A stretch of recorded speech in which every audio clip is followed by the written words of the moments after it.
Je suis très content de rencontrer M. Richard Carpentier, qui est capitaine de la sécurité incendie de la Ville de Laval, parce qu'on va parler en plus d'un sujet qui me passionne, la course. Je m'entraîne, évidemment, les gens sont témoins chaque semaine, mais de ma progression un peu que je partage, de ma passion pour la course. Je m'entraîne pour un demi-marathon actuellement, puis justement, on va parler de course avec la course des pompiers qui a lieu bientôt, le 5 juin prochain. M. Carpentier, merci d'être avec nous. Bonjour. Merci. Vous avez, juste comme ça, 3-4 marathons à votre actif. Combien de demi-marathons aussi? J'en ai quelques-uns, oui. Oui. Fait que vous êtes bien impliqué, c'est pas pour rien non plus. Pas juste à titre de pompier, vous êtes aussi un fier compétiteur, un fier participant de cette course des pompiers. 10 ans cette année? Oui, la 10e édition. Ça a commencé en 2012 et on est super heureux de retrouver le monde? Oui, parce que l'année passée, on était en virtuel en raison de la pandémie et on a eu un taux de participation assez exceptionnel. Mais cette année, on s'attend à plus de 5500 participants à notre course des pompiers en présentiel. Quand même, c'est exceptionnel. Est-ce que, justement, devant le nombre, est-ce que ça va être parce que les gens ont hâte de retrouver le présentiel? Est-ce qu'il y a plus d'inscriptions qu'à l'habitude, j'oserais dire, à cette période-ci? On est dans la même tendance que les dernières éditions présentielles. Et on voit, par contre, beaucoup de bonnes distances, comme le marathon, comme le demi-marathon, prendre de plus en plus d'ampleur, et c'est des bonnes nouvelles. Bien, c'est des bonnes nouvelles parce que les gens bougent plus, sont plus en forme de façon collective. Et les gens ont eu le temps de sortir dehors. Tu sais, quand on disait ils sont allés faire du kayak, les gens se sont achetés du ski de fond pour l'hiver, selon les saisons. Je pense que de s'acheter une bonne paire d'espadrilles, d'aller dehors courir, c'est devenu une passion pour de plus en plus de gens. Ça peut peut-être le démontrer, ça aussi? Oui, effectivement. Je pense que c'était la volonté et la vision aussi de la Ville de Laval de faire sortir les gens, de donner une activité accessible avec une tarification très compétitive et pour permettre aux citoyens, aux citoyens de Laval de sortir, parcourir les rues de Laval, découvrir Laval sur un autre angle. C'est vrai. Et ça, on est très fiers de ça, d'avoir une activité familiale accessible à tous à Laval. Ben oui, tout à fait. Puis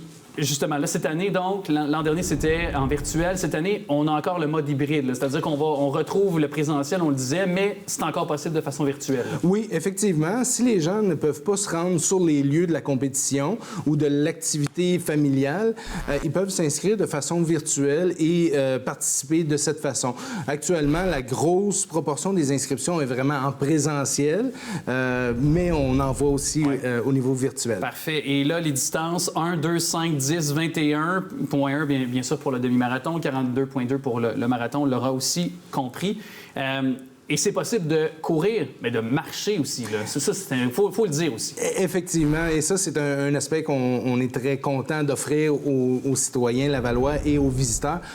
C'est de pouvoir participer, mais en fonction de sa condition physique. Donc, on est là pour accueillir les athlètes, on est là pour accueillir aussi les gens qui sont en remise en forme ou qui veulent bouger, sortir un peu de la pandémie et revenir dans des activités festives, dans un beau parcours et arriver à la grande fête des pompiers, une belle activité toute la fin de semaine. Bien oui, tout à fait. Puis parlons-en donc de ce parcours parce que j'imagine que selon les distances, il va diverger, mais est-ce qu'on emprunte quand même une partie du même tracé selon les distances? Il y a un point de départ et finalement, on allonge ou non le tracé selon la distance. Là. Oui, effectivement, la Ville de Laval est fière d'offrir un parcours exceptionnel qui est un parcours linéaire de Saint-François. Donc, le départ du 42 part de Saint-François et on longe la rivière et on passe avec les différentes étapes aux 21 km, aux 10 km.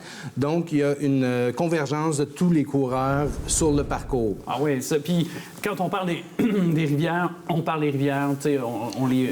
Oui, des mille-îles, des prairies, et on passe dans des endroits emblématiques de Laval. Donc, le centre de la nature, on passe à des endroits vraiment spectaculaires qu'on peut découvrir à la course à pied. C'est le plaisir de courir en plein air.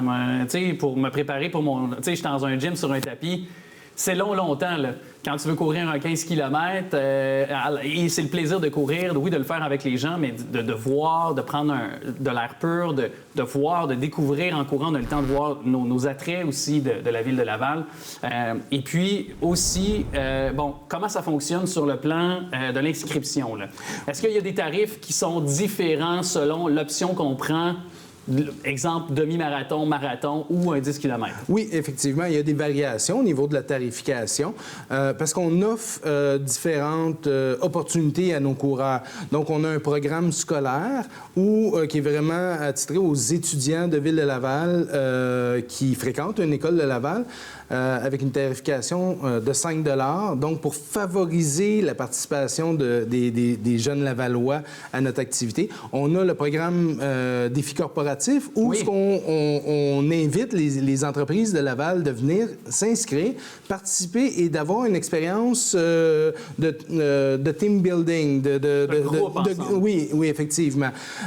Et pour ce qui est des différentes distances, on a une variation de tarification, mais qui est quand même très compétitive et très accessible. Selon les cas, selon donc les distances. Et même, vous proposez un programme d'entraînement pour ceux qui veulent se préparer, peut-être peaufiner là, jusqu'à la toute fin, là, avant le 5 juin. Là. Oui, ça, c'est un point qu'on trouvait hyper important, c'est d'assurer la sécurité des coureurs par un bon encadrement. Donc, on a des capsules avec Jean-Yves Cloutier, qui est un coach de course très reconnu, et on a une plateforme pour les questions et les réponses pour s'assurer que nos coureurs ont absolument tout ce qu'ils ont besoin en termes de connaissances, en termes de préparation pour affronter leurs défis, pour participer dans le meilleur des avenues possibles. Oui, ben oui, c'est ça. Et on s'entend qu'il y a beaucoup de choses aussi à prendre en compte dans la préparation. Je commence à en comprendre un peu plus là, actuellement.